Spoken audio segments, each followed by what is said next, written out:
in this video lecture, we are going to talk about natural selection and isolation. So, this is the main broad concept of modern scientific theory of evolution. So, in previous video, we already discussed the first concept of modern scientific theory of evolution, that is genetic variation. So, genetic variation is occurred due to the some different types of factor, that is gene mutation, then genetic recombination, gene flow, chromosomal aberration or genetic drift. So this is the factor responsible for the genetic variation. So आता याच्यामध्ये काय झालं, आपण आधीच्या व्हिडिओमध्ये बघितलं की genetic variation कशा टाइपचं होतं आणि कोणत्याही स्पीसीज मध्ये काय होणार, अकॉर्डिंग टू इन्व्हायरमेंट, ती कोणत्या इन्व्हायरमेंट मध्ये राहतं त्या इन्व्हायरमेंट नुसार त्याच्यामध्ये काय होणार, ऍडॅप्टेशन होणार, व्हेरिएशन होणार किंवा म्युटेशन होणार. तर हे ज्या गोष्टी आहे ह्या सगळ्या कशामध्ये येतं, जेनेटिक व्हेरिएशनमुळे. आणि आपल्याला माहिती आहे की स्मॉल व्हेरिएशन मिळून ते किंवा स्मॉल व्हेरिएशन जे आहे ते अक्युमुलेट होतं आणि फायनली एक नवीन स्पेसिस डेव्हलप होतं. आणि जर नवीन स्पेसिस डेव्हलप होत असेल कोणत्याही व्हेरिएशनमुळे तर त्याला म्हटलं जाते evolution.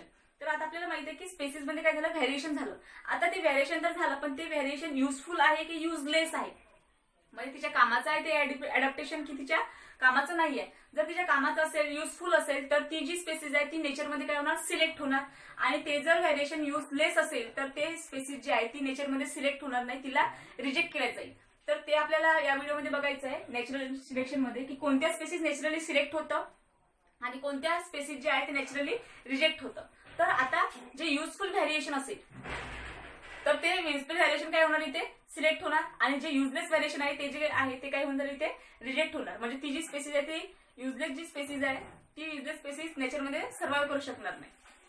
So this concept of natural selection is gives or propose by the scientist Darwin.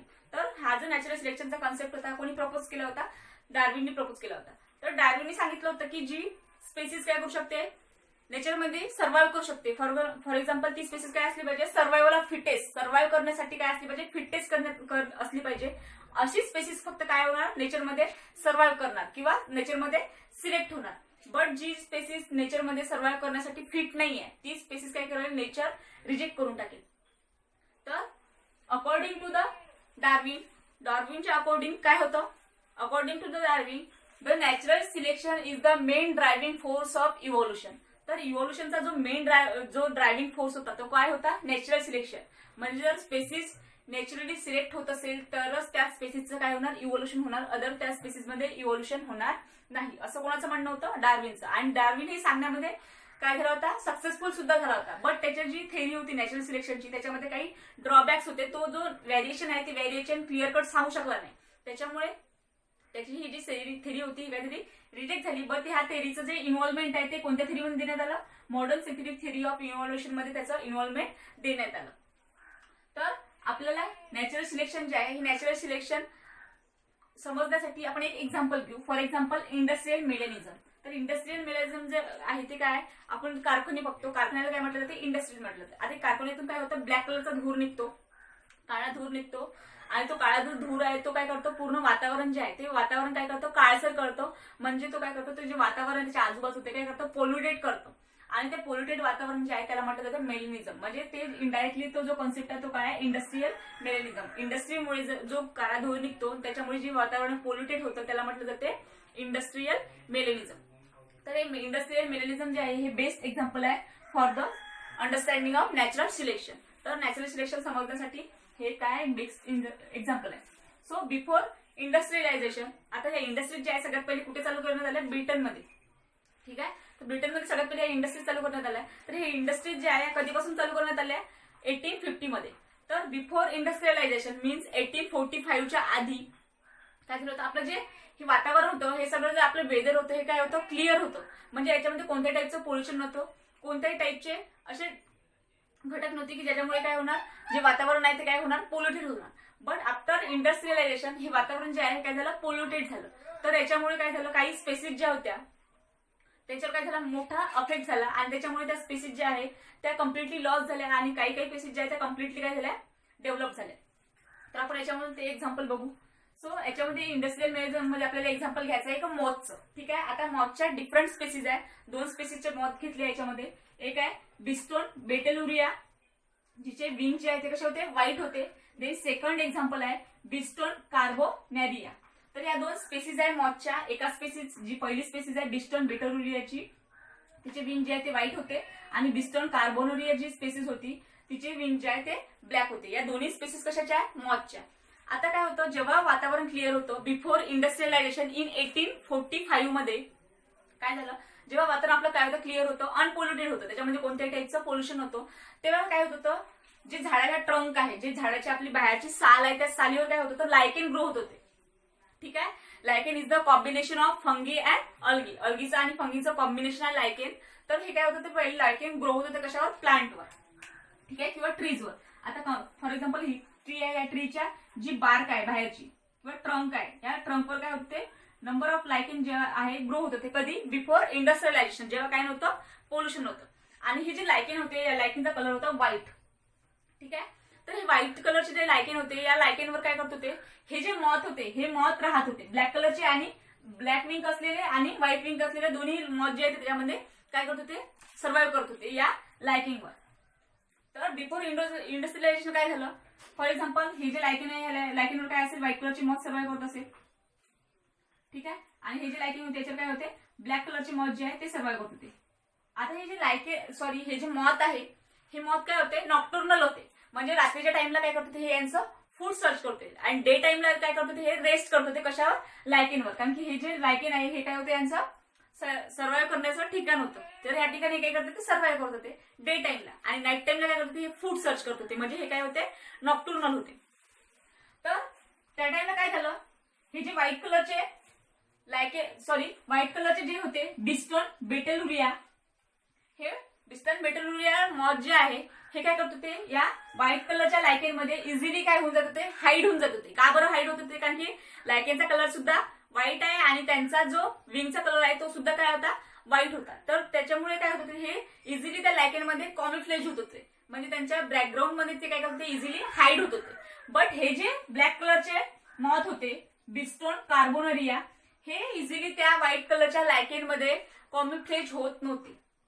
ठीक आहे. का बरं कॉम्युफ्लेज होत नव्हते? कारण की यांच्या विंगचा कलर कोणता आहे, व्हाईट आहे, आणि त्याचं बॅकग्राऊंड जे आहे ते कसं होतं, यांच्या विंगचा कलर जो आहे तो कोणता होता, ब्लॅक होता, आणि बॅकग्राऊंड जे होतं ते व्हाईट कलरचं होतं. त्याच्यामुळे ते इझिली काय होत, त्याच्यामध्ये कॉम्युफ्लेज नव्हते होत. आणि व्हाईट कलरचे मॉथ जे आहे ते काय होतं, व्हाईट कलरचे जे विंग्स वाले जे मॉथ आहे ते काय होतं, ते इझिली कॉम्युफ्लेज होत होते. म्हणजे त्यांच्या बॅकग्राऊंड मध्ये त्यांची बॉडी जी आहे ती काय होत होती, हाईड होत होती. But in case of black wings moth, त्याच्या केसमध्ये तसं होत नव्हतं. तर त्यावेळेस काय होतं, जे प्रेडेटरी बर्ड्स आहे, जे त्या मॉथला काय करतं, खातं. ठीक आहे. त्या मॉथला जे प्रे करणारे जे बर्ड्स आहे, ते बर्ड्स काय होत होते, करत होते, हे जे ब्लॅक कलरचे बिस्टोन कार्बोनेरिया नावाचे जे मॉथ्स आहे, या मॉथ्सला इझिली काय करत होते, पाहू शकत होते. आणि पाहू शकत असल्यामुळे इझिली त्यांना काय करत होते, ते वेळे प्रे करून टाकत होते. बट हे जे व्हाईट कलरचे मॉथ आहे, व्हाईट विंग मॉथ जे होते, हे इझिली त्यांना दिसत नव्हते. का बरं दिसत नव्हते? कारण की त्यांचा बॅकग्राऊंड पण तसंच होतं, आणि त्यांच्या बॉडीचा कलर सुद्धा तसंच होता. त्याच्यामुळे दिसत नसल्यामुळे हे त्यांना प्रे करत नव्हते. ठीक आहे. तर त्यावेळेस काय झालं, म्हणजे बिफोर इंडस्ट्रियलायझेशन काय झालं, ही जी व्हाईट विंग्स मॉथ जे आहे यांचं जे प्रमाण आहे ते काय होतं, वाढलं होतं, म्हणजे इन्क्रीज झालं होतं. आणि हे जे ब्लॅक विंग्स मॉथ होते यांचं प्रमाण जे आहे, यांचं प्रमाण काय झालं होतं, तिथे कमी झालं होतं. ठीक आहे. म्हणजे हे जे व्हाईट विंग आहे हे इन्क्रीज झाले होते, आणि हे जे ब्लॅक विंग आहे हे काय झाले होते, डिक्रीज झाले होते. केव्हा? जेव्हा काय झालं, बिफोर इंडस्ट्रियलायझेशन, जेव्हा पोल्युशन नव्हतं तेव्हा. नंतर काय झालं, इन 1850 मध्ये इंडस्ट्रियलायझेशन झालं. म्हणजे डिफरंट टाईपच्या इंडस्ट्री तयार करण्यात आल्या, डिफरंट टाईपचे उद्योग तयार करण्यात आले. तिथे काय झालं, औद्योगिक क्रांती झाली. म्हणजे औद्योगिक क्रांती मीन्स इंडस्ट्रियल रिव्होल्युशन झालं. आणि इंडस्ट्रियल रिव्होल्युशन जेव्हा झालं 1850 मध्ये, त्यानंतर काय झालं, आपलं जे वातावरण आहे ते काय झालं, पोल्युटेड झालं, ते क्लिअर नव्हतं. आणि ते क्लिअर नसल्यामुळे काय झालं, हे जे लायकेन होते कशावर ग्रो करत होते, हे ट्रीच्या ट्रंकवर. हे लायकेन जे आहे हे व्हाईट कलर मधून ब्लॅक कलर मध्ये चेंज झाले. का बरं? कारण मेलॅनिझममुळे, त्या ब्लॅक कलरच्या धुरामुळे. तर तेव्हा काय झालं, ही जी ब्लॅक विंग मॉथ जी होती बिस्टोन कार्बोनेरिया, हिला फायदा झाला. का बरं? कारण ते लायकेन जे आहे ते व्हाईट कलरचे ब्लॅक कलर मध्ये चेंज झाले. कशामुळे? मेलॅनिझममुळे, धुरामुळे. आणि त्यांचं बॅकग्राऊंड जे आहे काय झालं, ब्लॅक कलरचं झालं. म्हणजे ह्या ज्या मॉथ होत्या ब्लॅक कलरच्या, ह्या इझिली काय करत होत्या, त्यांना त्याच्यामध्ये हाईड करू शकत होत्या. का बरं? कारण ते त्याच्यामध्ये कॉम्युफ्लेज करू शकत होत्या. कारण त्या लायकेनचा कलर सुद्धा काय झाला होता, ब्लॅक कलर झाला होता. तर तेव्हा काय झालं, या ब्लॅक कलरच्या ज्या मॉथ होत्या बिस्टोन कार्बोनेरिया यांना फायदा झाला. ह्या इझिली त्याच्यामध्ये काही झाल्या, हाईड झाल्या. बट या ज्या व्हाईट कलरच्या व्हाईट विंग्स मॉथ ज्या होत्या बिस्टोन बिटलुरिया या इझिली काय होत्या त्याच्यामधून त्या जे प्रेडेटरी बर्ड्स होते त्या प्रेडेटरी बर्ड्सला इझिली दिसत होत्या म्हणजे ह्या काय झालं त्यांचा शिकार झाला विक्टीम झाल्या होत्या. तर तेव्हा काय झालं आफ्टर इंडस्ट्रियलायझेशन झाल्यानंतर काय झालं ह्या ज्या ब्लॅक कलरच्या मॉथ होत्या यांचं जे प्रमाण होतं हे काय होतं वाढलं होतं. ठीक आहे, या काय झालं इन्क्रीज झाल्या आणि ह्या ज्या व्हाईट कलरच्या मॉथ होत्या व्हाईट विंग मॉथ ज्या होत्या त्या काय झाल्या होत्या डिक्रीज झाल्या होत्या. म्हणजे अकॉर्डिंग टू नेचर जेव्हा नेचर काय होतं तिच्या बिस्टोन बिटलुरियाच्या साईडला होतं तेव्हा ते काय झालं ते इन्क्रीज झाल्या होत्या. आता नेचर काय कोणाच्या साईडला आहे बिस्टोन कार्बोनेरियाचा म्हणजे इन्व्हायरमेंट जे आहे ते कोणाला साथ देत आहे बिस्टोन कार्बोनेरियाला देत आहे म्हणजे ब्लँक विंग मॉथला साथ देत आहे. त्याच्यामुळे आता यांचं प्रमाण काय झालं इथे इन्क्रीज झालं.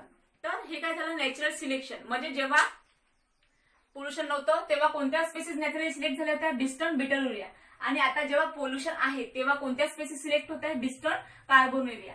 तर हे एक बेस्ट एक्झाम्पल आहे कशाचं नॅचरल सिलेक्शनचं. म्हणजे जसं आपलं इन्व्हायरमेंट असेल जसं आपलं नेचर असेल त्या नेचरच्या अकॉर्डिंग टू जर आपल्यापाशी काय असेल ऍडॅप्टेशन झालं असेल किंवा आपल्यामध्ये म्युटेशन झालं असेल व्हॅरिएशन झालं असेल कोणत्याही टाईपचा जेनेटिक चेंज झाला असेल जो आपला एक्सटर्नल अपीअरन्स जो आहे तो काय होत आहे चेंज होत आहे.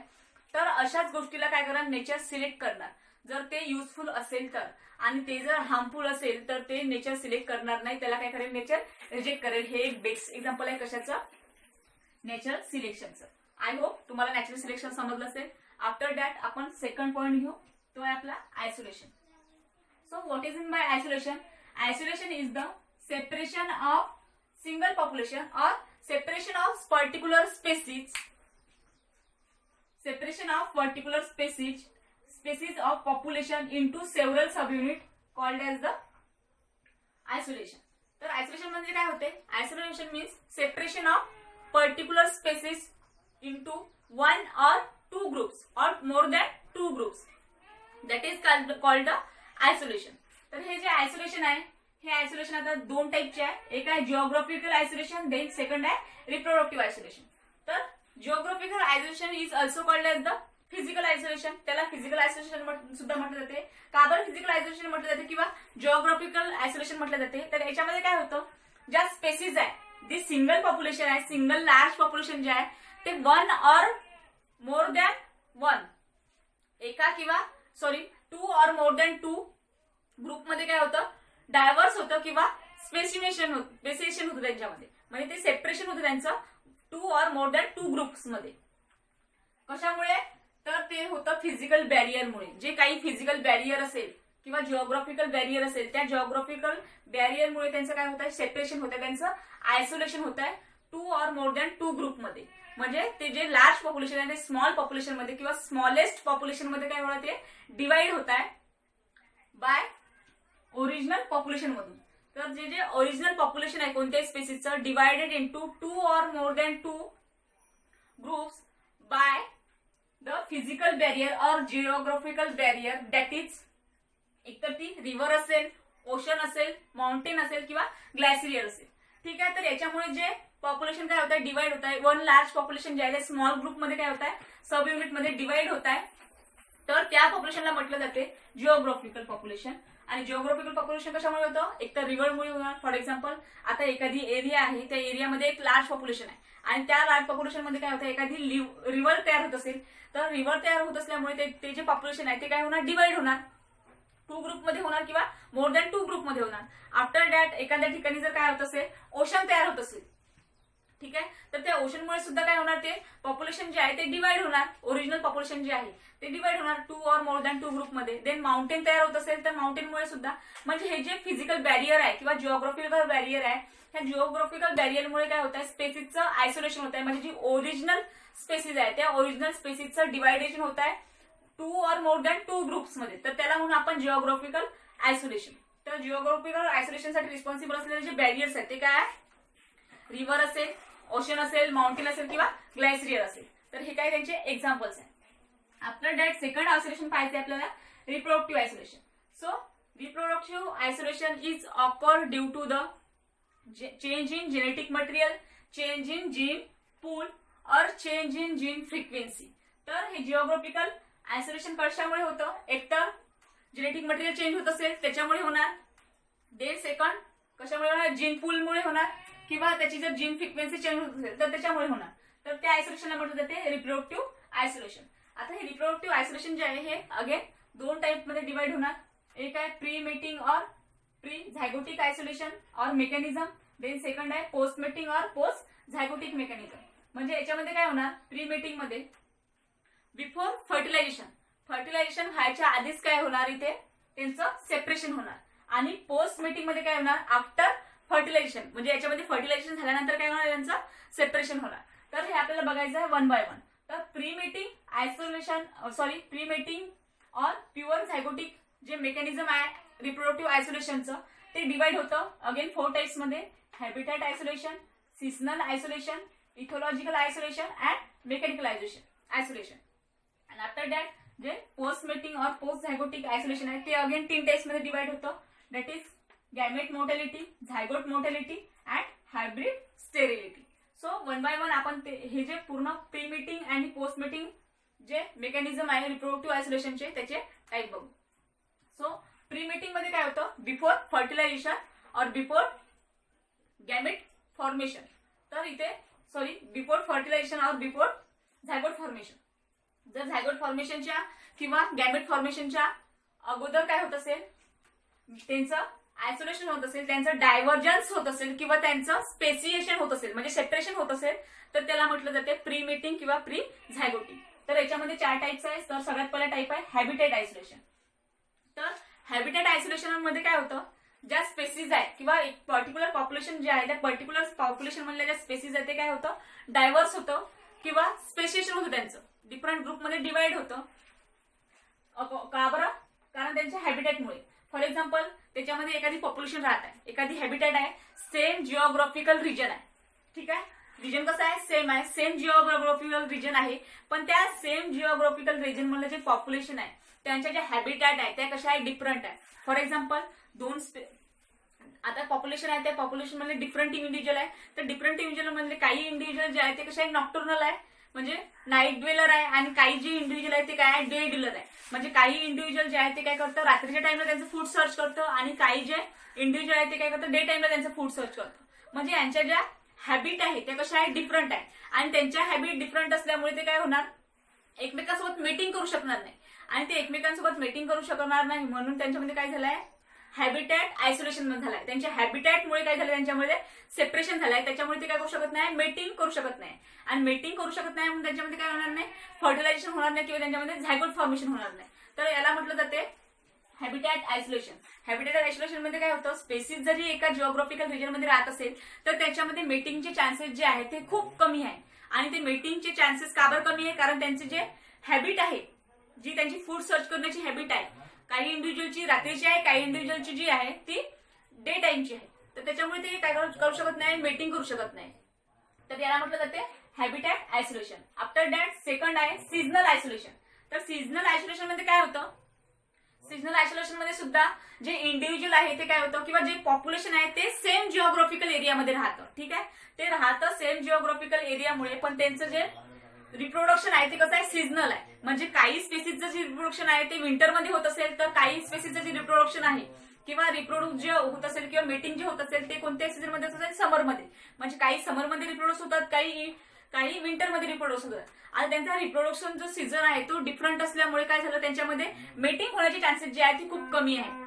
ते अकॉर्डिंग टू काय करतं? सीझन मेटिंग करतं किंवा अकॉर्डिंग टू इयर काय करत असेल ते मेटिंग करत असेल. त्याच्यामुळे सुद्धा काय होणार नाही? त्यांच्यामध्ये रिप्रोडक्शन होणार नाही. आणि त्याच्यामुळे काय होणार? त्याच्यामध्ये सेपरेशन होणार, आयसोलेशन होणार. त्याला म्हटलं जाते सीझनल आयसोलेशन. सीझनल आयसोलेशन मध्ये काय लक्षात ठेवायचं की त्यांचे जे मेटिंग सीझन आहे ते काय आहे? डिफरंट आहे. जरी ते काय करत आहे? सेम जिओग्राफिकल एरियामध्ये सर्व्हाइव्ह करत असेल तरी सुद्धा. ठीक आहे. देन नेक्स्ट आहे इथोलॉजिकल आयसोलेशन. तर इथोलॉजिकल आयसोलेशन मध्ये काय होतं? जी स्पेसीज असेल किंवा जी पर्टिक्युलर पॉप्युलेशन असेल, जे पॉप्युलेशन काय झालंय? डिवाइड झालंय. तर त्या पॉप्युलेशन मध्ये काय होतं? जो स्मॉल ग्रुप ऑफ पॉप्युलेशन असेल, ज्या कोणत्याही एरियामध्ये राहत असेल, ते स्पेसिफिक पॉप्युलेशन जे आहे यांचा जो काय मेटिंग बिहेवियर आहे किंवा त्यांचा जो रिप्रोडक्टिव्ह बिहेवियर आहे तो काय असेल? डिफरंट असेल. म्हणजे त्यांचं जे मेटिंग सीझन नाही, ठीक आहे, तर त्यांचा जो मेटिंग बिहेवियर आहे म्हणजे त्यांच्या बिहेवियरनुसार ते काय करणार? मेटिंग करणार. त्याच्यामुळे सुद्धा काय होऊ शकतं? आयसोलेशन होऊ शकतं. तर त्याला काय म्हटलं जाते, इथोलॉजिकल. इथोलॉजिकल मध्ये काय आहे ना, की ते काय करणार, मेटिंग कशानुसार मेटिंग करेल, त्यांच्या बिहेवियरनुसार. म्हणजे त्यांचा जो बिहेवियर असेल मेटिंगचा त्याच्यानुसार काय होतं, त्यांचं मीटिंग होतं. जर त्यांचा बिहेवियर जर काय असेल, दोन स्पेसीसचा सेम असेल आणि त्या जर काय करू शकत असेल, मीटिंग करू शकत असेल तरच त्यांच्यामध्ये मीटिंग होणार, अदरवाईज त्या दोघांमध्ये मीटिंग होणार नाही. तर हे कशामुळे होतं, इथोलॉजिकल आयसोलेशन कशामुळे होतं, त्यांच्या मीटिंग बिहेवियरमुळे. आफ्टर दॅट नेक्स्ट आहे mechanical isolation. So mechanical isolation मध्ये काय होतं, जे सेम एरियामध्ये किंवा सेम जिओग्राफिकल रिजनमध्ये राहणारे जे इंडिव्हिज्युअल आहे किंवा जे पॉप्युलेशन आहे त्यांचे रिप्रोडक्टिव्ह ऑर्गन जे आहे ते डिफरंट असतं. तर त्यांचे रिप्रोडक्टिव्ह ऑर्गन डिफरंट असल्यामुळे ते एकमेकांसोबत मीटिंग करू शकत नाही आणि त्यांच्यामुळे जे आयसोलेशन होतं त्याला म्हटलं जाते मेकॅनिकल आयसोलेशन. तर मेकॅनिकल आयसोलेशन मध्ये काय लक्षात ठेवायचं मग, की त्यांचा जो रिप्रोडक्टिव्ह ऑर्गन आहे तोच काय डिफरंट आहे दोघांचा. तर त्यांचा रिप्रोडक्टिव्ह ऑर्गन वेगळे असल्यामुळे ते मीटिंग करू शकत नाही, त्याला म्हटलं जाते मेकॅनिकल आयसोलेशन. देन नेक्स्ट आहे आपला second type of reproductive isolation, that is post meeting और पोस्ट झायगोटिक आयसोलेशन. तर त्याच्यामध्ये अगेन 3 टाइप आहे. पहिला आहे गॅमेट मोर्टॅलिटी, देन सेकंड आहे झायगोट मोर्टॅलिटी अँड थर्ड आहे हायब्रिड स्टेरिलिटी. तो सगळ्यात पहिले आपण बघू gamete mortality. So gamete mortality मध्ये काय होणार, आपल्याला माहिती आहे की जे गॅमेट असतं त्या गॅमेटचं एक पर्टिक्युलर लाईफ स्पॅन असतं. तर त्या पर्टिक्युलर लाईफ स्पॅन पर्यंतच तो गॅमेट जो आहे तो काय करू शकतो, सर्व्हाइव्ह करू शकतो, अदरवाईज तो सर्व्हाइव्ह करणार नाही. तर गॅमेट मोर्टॅलिटी मध्ये काय होतं, जर काय होत असेल दोन ऑर्गॅनिझम मध्ये किंवा दोन इंडिव्हिज्युअल मध्ये काय होत असेल, मीटिंग होत असेल, डिफरंट इंडिव्हिज्युअल, एक फिमेल असेल एक मेल असेल, या दोघांमध्ये जर काय होत असेल मीटिंग होत आहे, ठीक आहे, मीटिंग झाली यांच्यामध्ये, बट यांचे जे गॅमेट आहे यांचे गॅमेट काय होणार नाही, ते फर्टिलाइज होणार नाही. यांच्या गॅमेट जे आहे ते काही कारणास्तव काय होऊन जाईल, लॉस होऊन जाईल किंवा फर्टाईल होणार नाही, डिस्ट्रॉय होईल.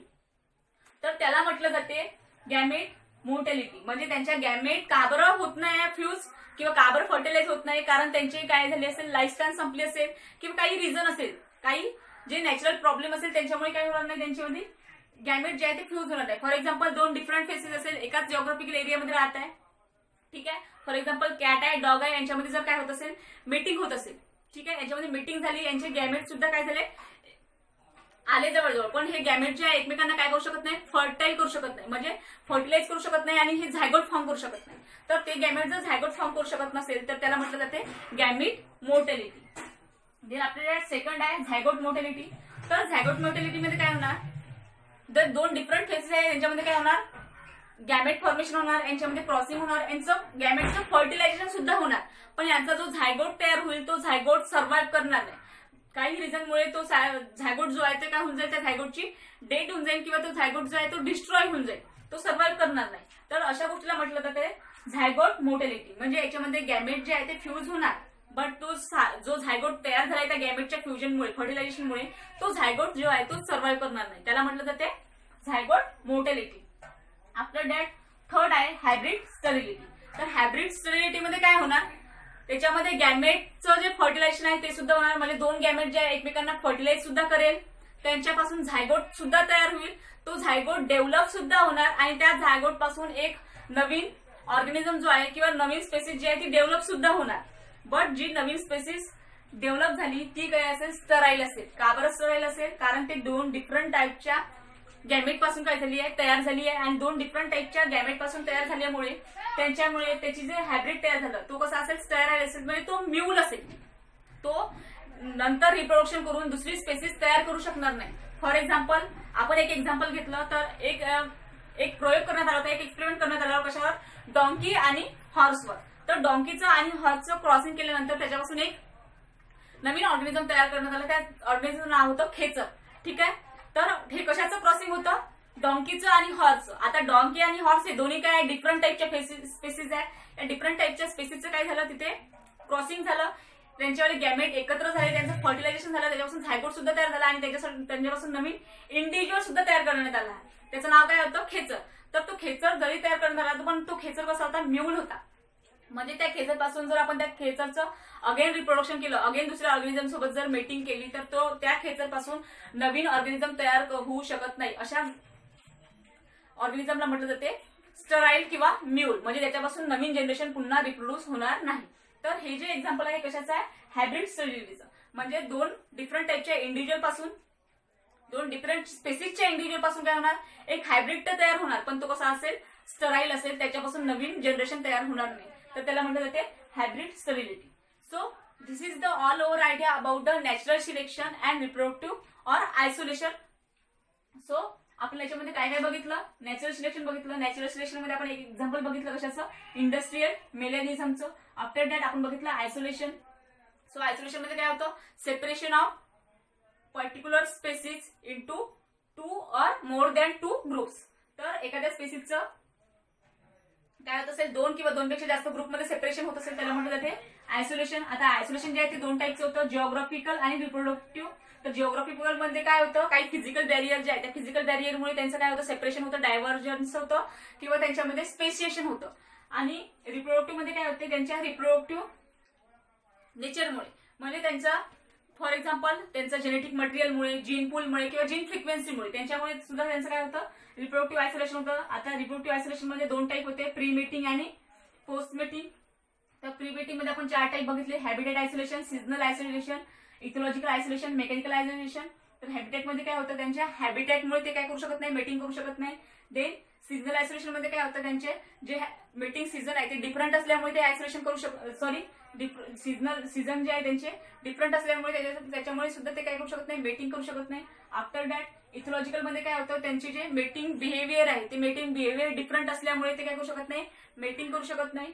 आफ्टर दॅट मेकॅनिकल मध्ये काय होतं, मेकॅनिकल मध्ये त्यांचे जे रिप्रोडक्टिव्ह ऑर्गन आहे ते डिफरंट असल्यामुळे त्यांच्यामध्ये मेटिंग होणार नाही, त्याच्यामुळे त्यांच्यामध्ये काय होणार, आयसोलेशन होणार. तर हे काय झाले, सगळे प्री मेटिंग टाईप झाले. आफ्टर दॅट पोस्ट मेटिंग मध्ये काय होतं, गॅमेट मोटिलिटी, गॅमेटचं फ्युजन होत नसल्यामुळे त्याच्यामध्ये काय होणार नाही, गॅमेट फॉर्मेशन होणार नाही, त्याच्यामुळे सुद्धा त्यांचं काय होणार, आयसोलेशन होणार. Then zygote motility, zygote motility मध्ये काय होणार, झायगोट तर फॉर्म होणार, गॅमेट फ्यूज होणार, फर्टिलायझेशन होणार, झायगोट फॉर्म होणार, पण ते झायगोट जो आहे तो सर्व्हाइव्ह करणार नाही, त्याच्यामुळे सुद्धा काय होतं, आयसोलेशन होऊ शकतं. Then after that hybrid sterility, तर एक हायब्रिड तयार झाला, इथे गॅमेट फ्यूज झाले, फर्टिलायझेशन झालं, झायगोट फॉर्म झाला, त्याच्यापासून नवीन ऑर्गॅनिझम सुद्धा तयार झाला, पण तो ऑर्गॅनिझम कसा आहे, स्टराईल आहे. स्टराईल असल्यामुळे त्याच्यामध्ये सुद्धा काय होणार, आयसोलेशन होणार. तर हे सगळे जर जे आहे ते कोणता कन्सेप्ट होता, modern scientific theory of evolution. म्हणजे इव्होल्युशन मध्ये सगळ्यात पहिले काय होणार, तर सगळ्यात पहिले होणार त्याच्यामध्ये जेनेटिक व्हेरिएशन होणार.